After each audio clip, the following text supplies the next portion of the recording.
Hello, എല്ലാവർക്കും നമസ്കാരം. ജനുവരിയിൽ നടത്തിയിട്ടുള്ള ഒരു സോളോ ട്രിപ്പായിരുന്നു നാഗർകോവിൽ കന്യാകുമാരി. അപ്പോൾ കഴിഞ്ഞ മുമ്പത്തെ വീഡിയോ താണുമലയൻ ക്ഷേത്രത്തെക്കുറിച്ചായിരുന്നു. ഈ വീഡിയോയിൽ കുമാരകോവിൽ, പത്മനാഭപുരം കൊട്ടാരം, നാഗരാജ ക്ഷേത്രം ഇത്രയും കാര്യങ്ങളാണ് ഉൾപ്പെടുത്തിയേക്കുന്നത്. അപ്പോൾ എല്ലാവർക്കും പുതിയ വീഡിയോയിലേക്ക് സ്വാഗതം.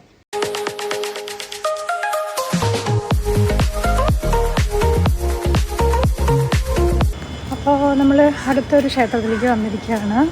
ഇത് നാഗർകോവിൽ നാഗരാജ ക്ഷേത്രം. ഈ ക്ഷേത്രത്തിൻ്റെ പേരിൽ നിന്നാണ് ഈ സ്ഥലത്തിന് തന്നെ പേരുണ്ടായത്. ഇതിൻ്റെ മതിൽ കണ്ടോ? ക്ഷേത്രം എന്താന്ന് പോലും കാണില്ല കേട്ടോ. പുറത്തുനിന്ന് ഉള്ളിൽ പോയി നോക്കാം. ഇത്ര ഒരു വലിയ മതിലുള്ളൊരു ക്ഷേത്രം നിങ്ങൾ കണ്ടിട്ടുണ്ടോ ഇതിനു മുമ്പ്? ഞാൻ കണ്ടിട്ടില്ല, ഞാൻ അങ്ങനെ ഓർക്കുന്നില്ല. എന്തായാലും തമിഴ്നാട്ടിലൊക്കെ പൊതുവെ ഇങ്ങനെയൊക്കെയുള്ള ക്ഷേത്രങ്ങൾ ഒരുപാടുണ്ട്. പക്ഷെ പെട്ടെന്ന് എൻ്റെ മനസ്സിലേക്ക് അങ്ങനെയുള്ളൊരു വലിയ മതിലുള്ളൊരു ക്ഷേത്രം ഓർമ്മയിൽ വരുന്നില്ല. നിങ്ങൾക്ക് ഇതിൽ ഓർമ്മ വരുന്നുണ്ടെങ്കിൽ കമൻറ്റ് ചെയ്യണം കേട്ടോ. അപ്പോൾ നമ്മൾ ഈ ക്ഷേത്രത്തിൻ്റെ മുമ്പിലേക്ക് എത്തിക്കഴിഞ്ഞിട്ടുണ്ടെങ്കിൽ ആദ്യം കാണുന്നത് തന്നെ ഇവിടെ വലിയ മൊന്തയിൽ പാലും അതേപോലെ തന്നെ പാക്കറ്റൊക്കെ പൊട്ടിച്ചിട്ടുള്ള മഞ്ഞപ്പൊടിയും. നാഗരാജ ക്ഷേത്രമാവുമ്പോൾ പ്രത്യേകിച്ച് നാഗങ്ങൾക്കുള്ള പ്രധാന വഴിപാട് എന്താണെന്ന് നമുക്കറിയാം. അപ്പം അതുകൊണ്ട് തന്നെ അത് തന്നെയാണ് ഇവിടെ ഏറ്റവും ആദ്യം വെച്ചിട്ടുള്ളത്. അപ്പോൾ താല്പര്യമുള്ളവർക്ക് അതൊക്കെ മേടിച്ച് ഇങ്ങനെ പ്രതിഷ്ഠയിൽ നമുക്ക് തന്നെ ഒഴിക്കാം. എല്ലാവരും വന്ന് ചെയ്തത് കൊണ്ട് തന്നെ അവിടെ ഇങ്ങനെ ഫുൾ അതായിട്ടാണ് കിടക്കുന്നത്. ഫുള്ള് മഞ്ഞൾപ്പൊടിയും അതേപോലെ തന്നെ പാലും അതിങ്ങനെ മിക്സായിട്ട് ഇങ്ങനെ നിറയെ അവിടെ ഒഴുകി കിടക്കുന്നുണ്ട്. അപ്പോൾ ഇതാണ് ക്ഷേത്രത്തിൻ്റെ ഒരു ഫ്രണ്ട് ഭാഗം എന്ന് പറയുന്നത്. ഇത് ഏകദേശം 2000 വർഷം പഴക്കമുള്ള ക്ഷേത്രമാണെന്നാണ് പറയുന്നത് കേട്ടോ. കന്യാകുമാരി ജില്ലയിലെ നാഗർകോവിൽ നാഗരാജ ക്ഷേത്രം. ചിങ്ങത്തിലെ ആയില്യം നാളിൽ ഇവിടെ എത്തി പൂജ നടത്തുന്നവർക്ക് രാഹു കേതു ദോഷമൊക്കെ മാറാനായിട്ട് നല്ലതാണ് എന്നാണ് പറയണത്. അപ്പോൾ അതുകൊണ്ട് തന്നെ ആ ഒരു ദിവസം ഇവിടെ ഗംഭീര തിരക്കായിരിക്കും. പിന്നെ ത്വക്ക് രോഗങ്ങൾക്ക് ഒക്കെ പ്രധാന വഴിപാടുള്ളൊരു ക്ഷേത്രമാണ് എന്നാണ് പറയണത്.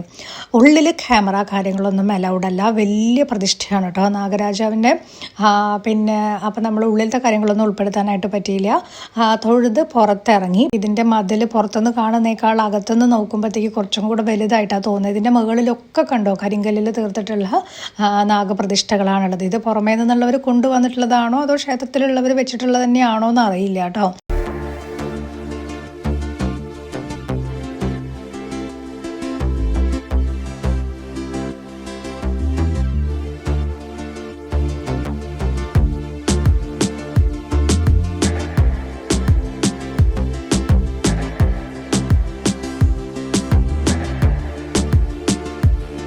എന്തായാലും ആ തൊഴുത് ഇറങ്ങിയിട്ട് വീണ്ടും ഞാൻ ഇങ്ങനെ പ്രദക്ഷിണം ചെയ്യാനായിട്ട് ഇവിടേക്ക് വന്നതാണ്.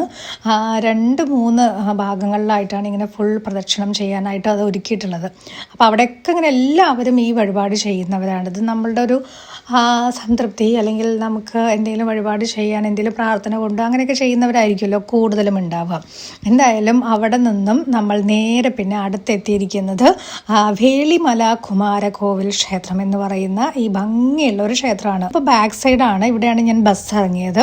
ഇവിടെ നിന്ന് ഉള്ളിലേക്ക് പോകുന്ന ഒരു കാഴ്ചയാണ്. നല്ല വലിയ ക്ഷേത്രമാണ്. ഫുൾ കരിങ്കല്ലാണ് കേട്ടോ. ഞാൻ ഇത്രയും പ്രതീക്ഷിച്ചില്ല. ഞാൻ ജസ്റ്റ് ഇങ്ങനെ ഗൂഗിൾ ചെയ്ത് നോക്കി കഴിഞ്ഞപ്പോഴത്തേക്ക് ഇവിടെ ഏതെങ്കിലും ടെമ്പിൾ ഉണ്ടോയെന്ന് നോക്കി കഴിഞ്ഞപ്പോഴത്തേക്ക് ആ ബസ്സിലിരുന്ന് നോക്കി കഴിഞ്ഞപ്പോഴത്തേക്ക് കിട്ടിയ ഒരു ടെമ്പിളാണ്. അപ്പോൾ പിന്നെ നേരെ തന്നെ പെട്ടെന്ന് അവിടെ ചാടി ഇറങ്ങി വേഗം തന്നെ ഇങ്ങോട്ട് വരികയാണ് ചെയ്തത്. അപ്പോൾ ബസ്സൊന്നും കിട്ടാനായിട്ട് ഒരു ബുദ്ധിമുട്ടുണ്ടായിരുന്നില്ല. പിന്നെ തമിഴ്നാടിൻ്റെ ഒരു ഗുണം എന്താണെന്ന് വെച്ച് കഴിഞ്ഞാൽ ചില ബസ്സുകളിൽ ഫ്രീ ആണല്ലോ. അപ്പോൾ അത് നമുക്കൊരു വലിയൊരു സന്തോഷമുള്ളൊരു കാര്യമാണ്. പ്രത്യേകിച്ച് ഫ്രീ അതും പ്രതീക്ഷിക്കാണ്ട് കിട്ടുക എന്ന് പറയുന്നത് ഒരു സന്തോഷമുള്ളൊരു കാര്യമാണല്ലോ. അപ്പം അതൊക്കെ കിട്ടി. അത് ഇങ്ങോട്ടേക്ക് വരുമ്പോഴല്ല കേട്ടോ, ഇതിന് മുമ്പ് ഞാൻ വന്നൊരു സ്ഥലത്തായിരുന്നു. എന്തായാലും ഈ ക്ഷേത്രത്തിൻ്റെ പ്രത്യേകത എന്ന് പറയുന്നത് പേര് പോലെ തന്നെ വേളിമല കുമാരകോവിൽ, മുരുകൻ്റെയും വള്ളിയുടെയും വിവാഹം നടന്ന സ്ഥലം എന്നുള്ളതാണ് സങ്കല്പം. മുരുക ഭഗവാൻ നിൽക്കുന്ന ഒരു രൂപത്തിലാണ് കേട്ടോ പ്രതിഷ്ഠ. തൊട്ടടുത്ത് തന്നെ വള്ളിയമ്മയുടെയും പ്രതിഷ്ഠയുണ്ട്. എല്ലാ ദിവസവും ഇവിടെ അന്നദാനമുണ്ട്. തക്കലയിൽ നിന്ന് 5 കിലോമീറ്ററാണ് കേട്ടോ ഇങ്ങോട്ടേക്കുള്ള ദൂരം.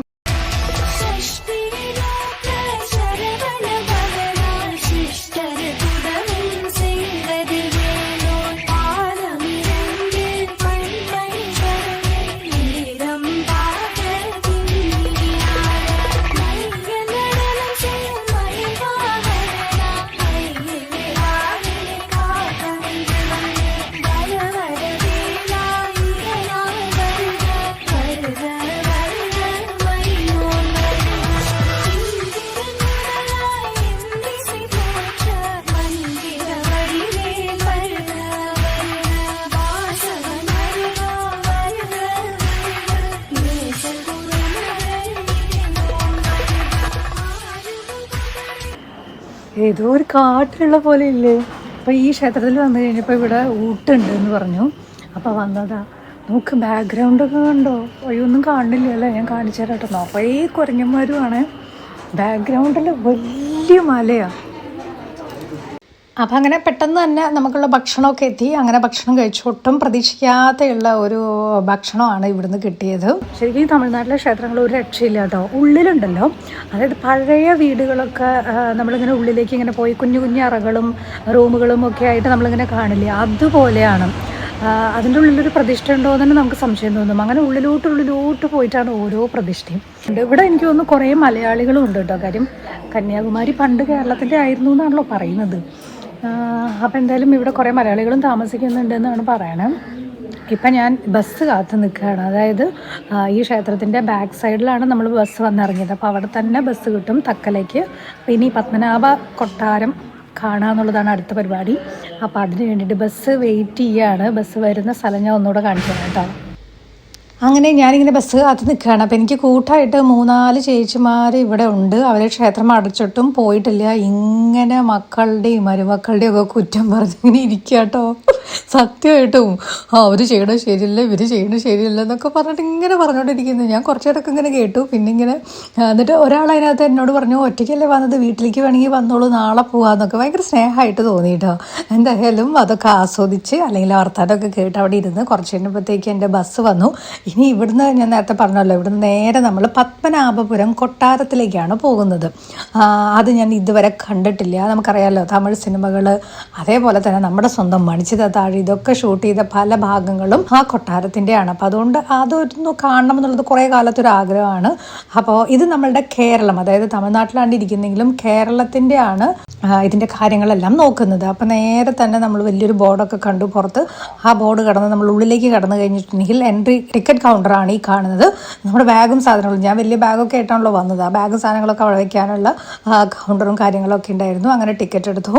ഒരുപാട് കാര്യങ്ങൾ, അതായത് ഇതിനുള്ളിൽ ഫോട്ടോ മാത്രമേ അവിടെ ഉള്ളൂ. അതുകൊണ്ട് ഞാൻ കുറച്ച് ഫോട്ടോസും കാര്യങ്ങളൊക്കെ മാത്രമാണ് ഉൾപ്പെടുത്തുന്നതുള്ളൂ. ചില ഭാഗത്ത് മാത്രം കുറച്ചൊരു വീഡിയോ അങ്ങനത്തെ കാര്യങ്ങൾ എടുത്തിട്ടുണ്ട്. പക്ഷേ എന്നാലും കോമൺ ആയിട്ടുള്ള ഭാഗങ്ങളിലൊന്നും എടുക്കാൻ പാടില്ല എന്ന് പറയുന്ന സ്ഥലത്തൊന്നും നമ്മൾ എടുത്തിട്ടില്ല. പിന്നെ ഇതൊരു വേറൊരു ഭാഗം, ശരിക്കും ഇത് ഒരുപാട് സ്ഥലമുണ്ട് കേട്ടോ. ഒരു 1.5 മണിക്കൂർ നടന്ന് കാണാനുള്ള കുറേ കാര്യങ്ങളുണ്ട്. ഇത് നമുക്കൊക്കെ വളരെ പരിചിതമായിട്ടുള്ള സിനിമയാണ് ഹിസ് ഹൈനസ് അബ്ദുള്ള. ആ ഒരു പാട്ടൊക്കെ ചിത്രീകരിച്ചത് ഇവിടെ നിന്നാണ്. ഒത്തിരി കാര്യങ്ങളുണ്ട്. എന്തായാലും ഇത് നമുക്ക് ലൈഫിൽ ഒരിക്കലെങ്കിലും കാണേണ്ടതാണ്. കാര്യം ഈ കൊട്ടാരത്തിലൂടെയൊക്കെ നടക്കുമ്പോൾ ഉണ്ടല്ലോ, നമുക്ക് ആ ഒരു പഴയ കാലത്തെ പ്രതാപവും അല്ലെങ്കിൽ എത്ര ആളുകൾ ഇവിടെ ജീവിച്ചിരുന്നു അന്നത്തെ കാലഘട്ടമൊക്കെ ഇങ്ങനെ മനസ്സിലേക്ക് വരും. അന്ന് ഇത് എന്തൊരു സംഭവമായിരിക്കും അല്ലേ. എന്തായാലും അവിടുന്ന് നേരെ പിന്നെ ഞാൻ എത്തിയത് കന്യാകുമാരിയിലോട്ടാണ്. ഇപ്പം സമയം ഒരു 6:30 മണിയൊക്കെയാണ് കേട്ടോ. ഈ ഒരു സമയം മുഴുവനും ഞാൻ നടന്ന് അലയുന്നത് എന്തിനാണെന്നറിയോ? ഒരു റൂം കിട്ടാനായിട്ട്. ശരിക്കും ഇത് ഭയങ്കര ഒരു എന്താ പറയുക, നിരാശ ഉണ്ടാക്കിയൊരു കാര്യം. തനിച്ചു വരുന്നവർക്ക് കന്യാകുമാരിയിൽ റൂം കിട്ടില്ല എന്നുള്ളത് ഞാൻ ഇവിടെ വന്നു കഴിഞ്ഞപ്പോഴാണ് അറിഞ്ഞത്. ഇനി ബാക്കി കാര്യങ്ങൾ ഞാൻ റൂമിലെത്തിയിട്ട് പറയാം കേട്ടോ. ഞാൻ ടൂർ ഓപ്പറേറ്ററാണ്, പിന്നെ വ്ളോഗറാണ് എന്നൊക്കെ പറഞ്ഞു നോക്കി, ഒരു രക്ഷയുണ്ടായില്ല. അവസാനം അവിടുന്ന് ഇങ്ങോട്ട് പോകുന്ന ഒരു ടെമ്പിളിൻ്റെ ആ ഭാഗമൊന്നും അല്ലാണ്ട് ഒരു 1.5 കിലോമീറ്റർ അത്രയും ഡിസ്റ്റൻസ് ഉണ്ട്. അങ്ങനെ ഒരു ഉള്ള ഏരിയയിലേക്ക് വന്നിട്ടാണ് ഇപ്പോൾ റൂം എടുത്തത്. പക്ഷേ ഇവിടെ നല്ല ഹോട്ടലും നല്ല റൂമും സൗകര്യങ്ങളൊക്കെയാണ്. തൊട്ടടുത്ത് തന്നെ റെസ്റ്റോറൻറ്റ് അങ്ങനെയൊക്കെ ഉണ്ട്. പക്ഷെ എന്നാലും കുറച്ച് നേരത്തെ ഒരു ടെൻഷൻ അടിച്ചു. അപ്പോൾ അങ്ങനെ ഇന്നത്തെ ഈ ഒരു ദിവസം എന്താ പറയുക, ബാക്കിയുള്ള ടെമ്പിൾ വിസിറ്റും ഒക്കെ ആയിട്ട് നല്ലതായിരുന്നു. ഇനി നാളെയാണ് കന്യാകുമാരിയിലെ രാവിലത്തെ സൺറൈസും അതുപോലെ ടെമ്പിളും ബോട്ടിങ്ങും ഒക്കെ നമ്മൾ കാണാം.